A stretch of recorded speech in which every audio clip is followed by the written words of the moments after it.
Start a topic that's name is a cockroach. Cockroach का संघ arthropoda के विशेष लक्षण होते हैं। इनमें संयुक्त उपांग होते हैं। बहिकंकाल काइटिन से निर्मित होता है। वर्ग की बात करें तो वर्ग यह कीट होते हैं, इंसेक्ट। इनके लक्षण होते हैं, इनमें 3 जोड़ी पैर होते हैं, उन्हें हेक्सापोडा कहते हैं। यह सभी कीटों का लक्षण होता है। गण ऑर्थोपेट्रा वंश पेरिप्लेनेटा होता है कॉकरोच का। कॉकरोच की बाह्य आकार की। कॉकरोच रात्रिचर होते हैं, तेज भागते हैं, कम उड़ते हैं, सर्वाहारी होते हैं। कॉकरोच का बहिकंकाल काइटिन से निर्मित होता है। काइटिन के बहिकंकाल को स्क्लेरिड्स कहते हैं। पृष्ठीय सतह के स्क्लेरिड्स को टर्गिड्स कहते हैं। अध्रीय सतह के स्क्लेरिड्स को स्टर्नाइड्स कहते हैं। पार्श्व सतह के स्क्लेरिड्स को प्लेयूरिड्स कहते हैं। यह सभी आइथ्रोइडल झिल्ली के द्वारा जुड़ी होती है। कॉकरोच की मुख्य इकाई 3 भागों में विभाजित होती है, हेड, थोरैक्स एंड एब्डोमेन। भ्रूणीय अवस्था में हेड में 6 खंड होते हैं, थोरैक्स में 3 और एब्डोमेन में 11 खंड होते हैं, कुल 20 खंड होते हैं। और वयस्क अवस्था में सिर में 1 खंड होता है, थोरैक्स में 3 खंड होते हैं, एब्डोमेन में 10 खंड होते हैं, कुल 14 खंड होते हैं। हेड की पोजीशन को हाइपोगैंथस कहते हैं, मतलब मुख्य इकाई के 90 डिग्री नीचे की ओर होती है। हेड के उपांग अपेंडेज की बात करें तो इनमें 1 जोड़ी एंटीने होते हैं जो स्पर्श एवं घ्राण संबंधित होते हैं। 1 जोड़ी संयुक्त नेत्र होते हैं, मुखांग होते हैं। 1 जोड़ी एंटीने होते हैं जो भोजन की खोज में कार्य करते हैं। संयुक्त नेत्र की इकाई ओमेटिडिया कहलाती है। प्रत्येक नेत्र में 2000 हेक्सागोनल ओमेटिडिया उपस्थित होते हैं। कॉकरोच की दृष्टि मोज़ेक विजन होती है, मतलब संवेदनशीलता अधिक होती है। रेजोनेंस कम होता है, रिजोल्यूशन कम होता है। रिजोल्यूशन यानी 2 ऑब्जेक्ट में विभेदन करने की क्षमता होती है। इनमें प्रतिबिंब अपोजिशन इमेज बनती है। कॉकरोच में मुखांग की बात कर बोले तो इनमें 1 जोड़ी मैक्सिला, 1 जोड़ी मैंडेबल, लैब्रम, ऊपरी होठ, निचला होठ, लेबियम और हाइपोफेरिंक्स होता है, टंग। कॉकरोच के मुखांग होते हैं, काटने एवं चबाने प्रकार के होते हैं, chewing and biting type. Thorax 3 खंड 3 भागों में विभाजित होते हैं, प्रोथोरैक्स, मेसोथोरैक्स, मेटाथोरैक्स। प्रत्येक थोरेसिक भाग में 1 जोड़ी टांगें उपस्थित होती है, कुल 3 जोड़ी टांगें हेक्सापोडा होती है, जिन्हें हेक्सापोडा कहते हैं। कॉकरोच की टांग के स्ट्रक्चर में सबसे पहले कोक्सा आता है, उसके बाद में ट्रोकेंटर आता है, फिर फीमर सबसे पहले कोक्सा, फिर ट्रोकेंटर, फीमर, फिर टिबिया, टार्सस, पल्वाइनस या एरोनियम होता है।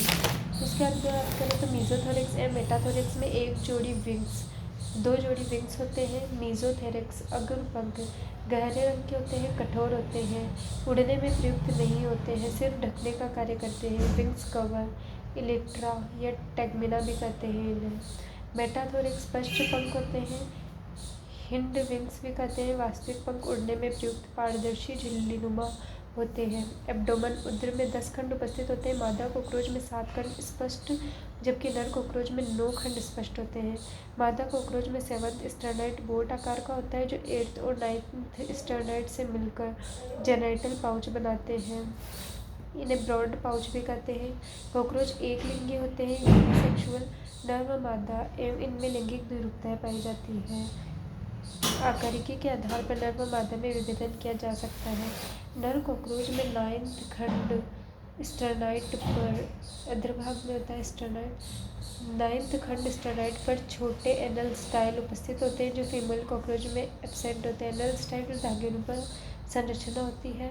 नर कॉकरोच छोटे एवं चपटे होते हैं। नर एवं मादा कॉकरोच दोनों में 10th टर्गिड्स यानी पृष्ठीय सतह है, ऊपर दिख जाएंगे टर्गिड्स। 10th टर्गिड्स पर 1 जोड़ी एनल सर्काई प्रेजेंट होते हैं, जो ध्वनि व वाइब्रेशन के प्रति संवेदी होते हैं। कॉकरोच का पाचन तंत्र को 3 भागों में विभाजित किया गया है, foregut, midgut and hindgut. Foregut में होते हैं लार ग्रंथियाँ, फेरिंक्स, ओइसोफेगस, क्रोप, गिजार्ड। उसके बाद में हिपैटिक केसिया होती है, जो फोरगट और मिडगट के जंक्शन पर होती है, और मिडगट और हिंडगट के जंक्शन पर मेलपीजियल नलिकाएं होती है, जो 100 से 150 की संख्या में होती है, और हिपैटिक केसिया 6 से 8 की संख्या में होती है। उसके बाद में हिंडगट में इलियम, कोलन और रेक्टम आते हैं। फोरगट, मिडगट और हिंडगट। फोरगट भीतरी क्यूटिकल से स्थित होती है, इसमें लार ग्रंथियाँ, फोरिंक्स, ओइसोफेगस, क्रोप, गिजार्ड को प्रोवेंट्रिक्यूल्स भी कहते हैं। मिडगट में क्यूटिकल एब्सेंट होती है। फोरगट और मिडगट के जंक्शन पर 6 से 8 संख्या में हिपैटिक केसिया पाचन रस का स्त्रावन करते हैं और मिडगट एवं हिंडगट के जंक्शन पर 100 से 150 संख्या में पीली मेलपीजियन नलिकाएं उत्सर्जन में कार्य करती है। हिंडगट होता है जो भीतरी क्यूटिकल से स्थित होता है। इसमें इलियन कॉलम और रेक्टम आता है। क्रोप आमाशय के रूप में कार्य करता है।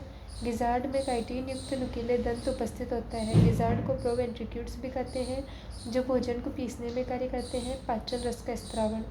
पाचन रस के स्त्रावण में लार ग्रंथियों में उपस्थित एंजाइम होते हैं सेल्यूलोज, काइटिनेज, एनाइलेज। हेपेटिक केसिया में उपस्थित एंजाइम होते हैं लाइपेज, प्रोटीएज एक्सेट्रा। कॉकरोच का परिसंचरण तंत्र। इसमें खुले प्रकार का परिसंचरण तंत्र होता है। इसमें रुधिर वाहिकाएं अनुपस्थित होती है या अल्प विकसित होती है। इस कारण ब्लड खुले साइनसेस में प्रवाहित होते हैं। इसे हम हीमोकोइन कहते हैं। कीट या कॉकरोच के रुधिर को हीमोलिम्फ कहते हैं। हीमोलिम्फ यानी रंगहीन प्लाज्मा। रंगहीन या श्वेत रुधिर कोशिकाएं हीमोसाइट होती है। श्वसन वर्णक एब्सेंट होता है। चूँकि हीमोलिम्फ में श्वसन वर्णक हीमोग्लोबिन नहीं पाया जाता तब कॉकरोच का रुधिर गैसों का आदान प्रदान में कार्य नहीं करता है। यह अगर ओल्टा होती है, ये ओस्टिया होती है, एलोरीपेशिया होती है। हृदय के 13 अंग होते हैं। इनमें क्या होता है, सबसे पहले पृष्ठीय भाग। पृष्ठीय भाग में हृदय होता है। पेरिकार्डियल साइनस कहते हैं हृदय के पास वाले क्षेत्र को। ओर्टा होता है। इसके बाद में सिर। बीच वाले को पेरिविसरल साइनस बोलते हैं और आगे वाले को अध्रीय भाग होता है। उनमें तंत्रिका जो होते हैं उसे पेरीन्यूरल साइनस कहते हैं। हीमोलिम्फ का प्रवाह। हीमोलिम्फ पेरिकार्डियल साइनस होता है। हीमोलिम्फ का प्रवाह पेरिकार्डियल साइनस हृदय के पश्च खंड से हृदय के अग्रखंड की ओर होता है, पीछे से आगे की ओर, फिर ओर्टा में जाता है, फिर सिर में जाता है, फिर वक्ष व उद्र में जाता है, पेरीन्यूरल साइनस और पेरीविसरल साइनस में, और वापस चला जाता है पेरिकार्डियल साइनस में।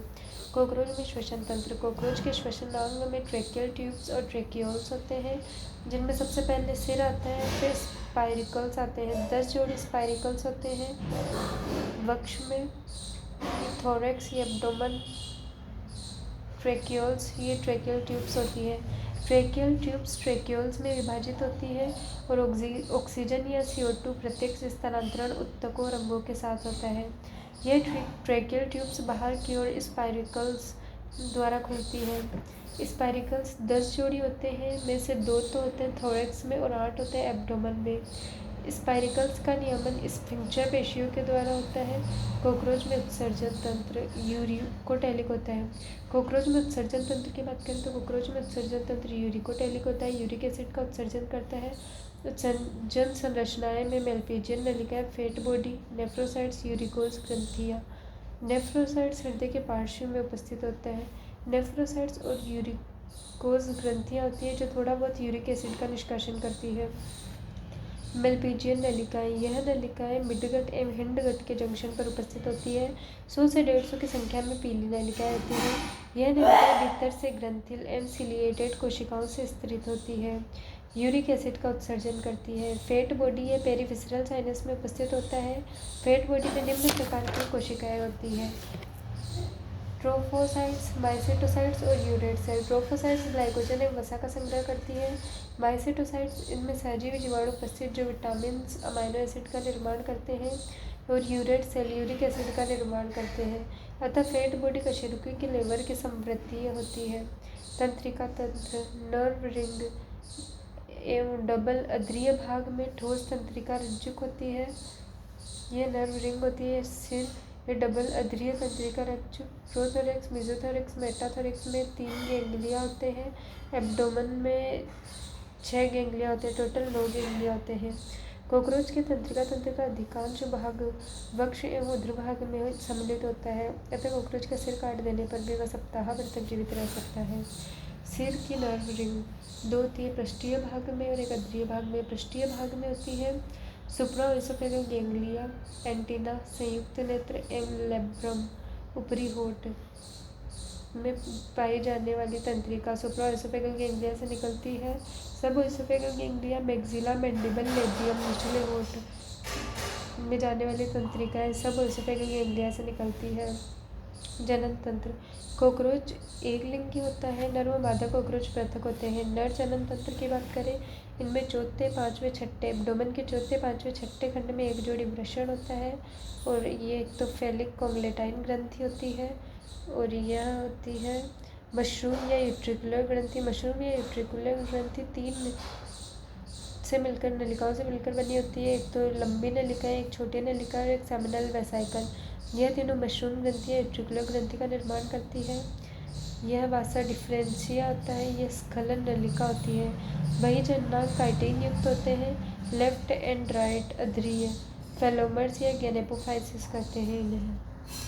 नर जनन तंत्र। उदर के चौथे, पांचवें, छठे खंड में एक जोड़ी वृषण होते हैं। वृषण से वासा डिफरेंशिया निकलती है जो आगे चलकर स्खलन नलिका में खुलेगी। 2 नरजनन ग्रंथियाँ होती है, मशरूम या यूट्रिकुलर ग्रंथि जो लंबी नलिका है, छोटी नलिका है, शुक्राशय या सेमिनल वेसाइकल से मिलकर बनी होती है। और दूसरी ग्रंथि होती है फैलिक या कोमलेटाइन ग्रंथि।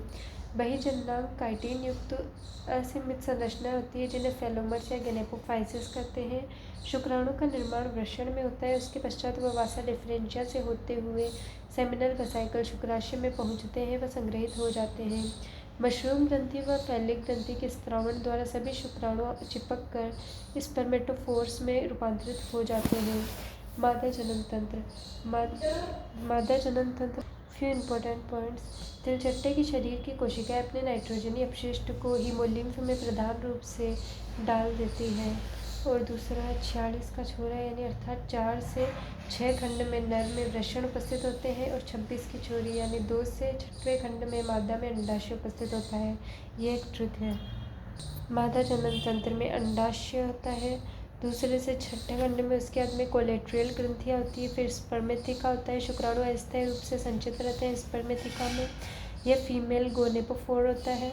उसके बाद में एक कॉमन ओरिडक्ट या वेजाइना योनि होती है, जेनेटल चैम्बर होता है, ये वेस्टिब्यूल दोनों मिलकर जेनेटल पाउच का निर्माण करते हैं।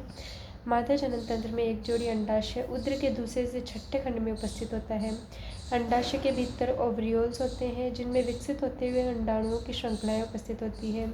मादा जनन ग्रंथियाँ। एक जोड़ी कोलेट्रल ग्रंथियाँ मैथुन के दौरान नर कोकरोच से शुक्राणु व मादा कोकरोच में प्रवेश करते हैं तथा अस्थायी रूप से स्पर्मेथिका में संग्रहित रहते हैं। निषेचन आंतरिक होता है, मादा कोकरोच के जेनेटल पाउच में होता है। निषेचित अंडा स्क्लेरोप्रोटीन आवरण दोनों मिलकर उत्थिका का निर्माण करते हैं। उसके बाद में निषेचित अंडे के बाहर एक स्क्लेरोप्रोटीन आवरण का निर्माण होता है जो कोलेट्रियल ग्रंथियों द्वारा होता है। निषेचित अंडा प्लस स्क्लेरोप्रोटीन आवरण दोनों मिलकर उत्थिका का निर्माण करते हैं।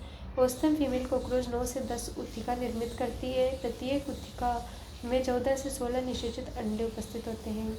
कॉकरोच में विकास। लार्वा को निम्फ कहा जाता है। निम्फ में 13 मोल्टिंग कायांतरण होते हैं और वह एडल्ट में कन्वर्ट होता है। कॉकरोच के डेवलपमेंट या विकास को पैरामेटाबोलस अपूर्ण विकास कहते हैं, अर्थात लार्वा में सभी वयस्क लक्षण मौजूद होते हैं, केवल विंग्स पंखों का विकास एडल्ट वयस्क अवस्था में होता है।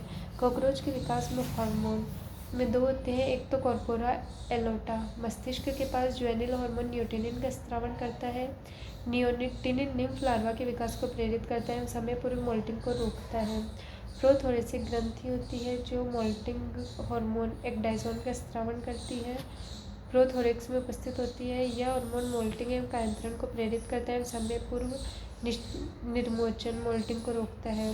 मोल्टिंग या कायांतरण कॉकरोच का 13 बार बाह्य कंकाल आता है तथा फिर वह एडल्ट में कन्वर्ट होता है। कंकाल का टूटकर 13 बार आना मोल्टिंग या कायांतरण कहलाता है।